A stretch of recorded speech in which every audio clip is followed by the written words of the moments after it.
Hello, welcome back to the Chess Mindset. In this video, I'll be analyzing a game that I played that featured a brilliant move. And this game I played is a rapid game, and you can see that I got an accuracy of 80 and the game rating is 1750. So let's get started with the review. If you're under 1000 Elo, I've got a beginner to 1000 Elo course inside my Skool community. It's designed to help you stop making simple mistakes and improve faster. Link in the description below. Now this game I played as black and I was playing the Karakan defense, but I got a sort of weird line where white goes knight to d4. Now I've never really seen this line before. I guess he wants to put pressure on the knight, and so I just played it simple and played bishop to d7, trying to guard it. And we get the trade, and basically just normal chess, right? Developing my knight, opponent develops his bishop. And here I played the move e6 because I want to free up this diagonal so my queen can just have a look over this knight. Also potentially go bishop e7 to add more defense to this knight. But the thing is, this knight is kind of annoying right now, so that's why I go bishop to c5 to sort of challenge it and try to kick it away.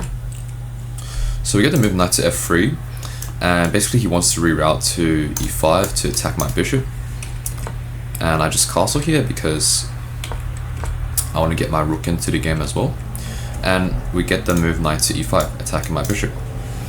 Now at this point, I just move this bishop back because I want to protect this even more. So now my queen can sort of move away. I don't have to constantly have this queen watching over the knight. And my opponent plays the move king h1. Now I'm not really sure what that does, but I guess it's just a waiting move. But I moved the knight back because I want to sort of trade off the bishops, because this bishop is kind of annoying right now. I also have ideas to go f6, although I didn't really see that in the game. Yeah, I should have just played it f6 here. And then after this trade, I guess he has to move back. Yeah, I'm guessing he has to move back to h4. And yeah, my position is actually a bit better here because my pawns are now sort of fixed, and I got rid of his strong knight. So yeah, I kind of missed that move. But I trade off the bishops, and now I play f6. So this was kind of a mistake. I should have played it earlier, of course. But the idea of this f6 move was I just wanted to trade off everything, and then sort of get my rook into the game and get this open fire for my rook. So we get the trade. I take off the rook because I want to sort of trade rooks so I can free up my knight again. And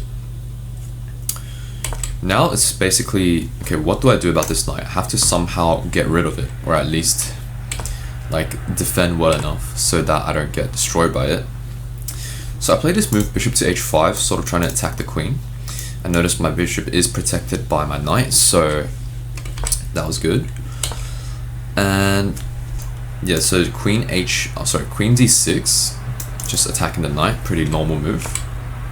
He defends it with pawn to d4. And here I make this blunder. I basically saw that, okay, I want to attack this pawn, this knight, and this pawn at the same time, which is why I played queen before. But I missed that my queen was actually guarding the e6 pawn. So now my opponent can actually take with the queen. So I sort of missed that. And after he takes, I have to move the king to h8. And of course he takes this pawn as well because that's hanging. And now I'm under all sorts of pressure. My pawn structure is destroyed, and well, I'm not actually under that much pressure because right now my king is pretty safe here. Rook guards the last rank. But yeah, now I bring my rook here because I want to get this open file. And you'll see that later what the brilliant move was. You can probably guess it by now, but it's probably going to be some sort of sacrifice, right? So he plays knight here. I guess he wants to sort of bring his knight in this way, maybe like this. And I centralize my knight, and this is a pretty good square for my knight, but I do hang this pawn though. So that's the thing, he doesn't take the pawn. I guess if he takes, maybe I have knight here. Oh, I have bishop here.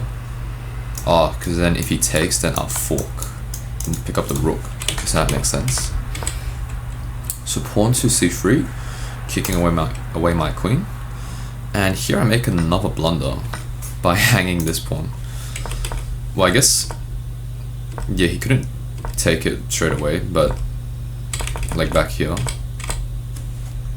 he couldn't take it straight away because I had this move, and then sort of like threatening checkmate with queen to e1. It's pretty hard to see though, using the bishop to block off the rook so I can go queen e1 to checkmate. But yeah, so at this point I blundered this pawn, and I guess now I can't play this because now I don't have the queen to go here, so if he can just take. And then I guess he can't take though, because that's, oh, he has knight here. Okay, makes sense. If I move my king here, then that's just in the line of sight of a discovered check. So then I'll have to take, and then I lose my rook. Yeah, so here, after he takes my pawn, now I go knight to f2 to give a check. And of course, the only move is king g1.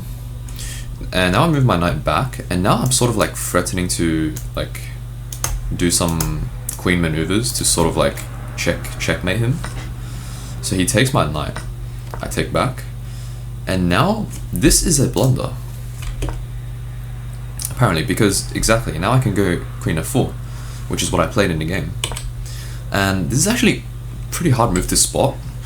I mean, I guess his best move was to probably play something like g3, or at least the better move was to play g3, because now I can't go queen to f4. Yeah, so now I would have to slide my rook over and then create pressure this way, and he still has an advantage. So he just blew away his advantage by playing rook to e1. I'm not really sure what the idea of that is, but yeah, so I play queen f4, and I'm threatening to checkmate him by going queen f2 and then making a queen sacrifice. And he played this move, which just hangs checkmate. And if you want to pause the video right now and think of the winning move, then do that. But this move that I'm about to play is going to be a brilliant move. So pause the video right now and try to figure out what the brilliant move is. But essentially the brilliant move is queen to f2 followed by queen to f1. And this was the brilliant move because it is a queen sacrifice. Only move would be to take, and then I can just take the rook, and this will be checkmate. So yeah, queen f4, I was basically threatening to do that, and then that. So his only move here was to play h3, so that when I did this, I'm guessing he can go here, but then I'll just take his rook. So it's like no matter what he does, he's gonna lose, and then he'll take my bishop, and now I have an extra rook, or at least a rook for a knight, I guess. And also if he plays g3, I can still play queen f2, and then after he moves here, I'm just going to take the rook. And at this point I'm just winning, like here, and here, here, and this is just checkmate. So yeah, there's nothing he can really do here. And basically we are playing rapid, so it doesn't really have that much time. And yeah, he just hung checkmate like that. So yeah, that's the end of this analysis. If you enjoyed this, then if you want to check out my beginner to 1000 Elo program, that's linked in the link in the description. And basically I go over all the mistakes that beginners make when they try to get to 1000 Elo. And yeah, check that out if you're interested in that. But otherwise, I'll see you in the next video. Goodbye.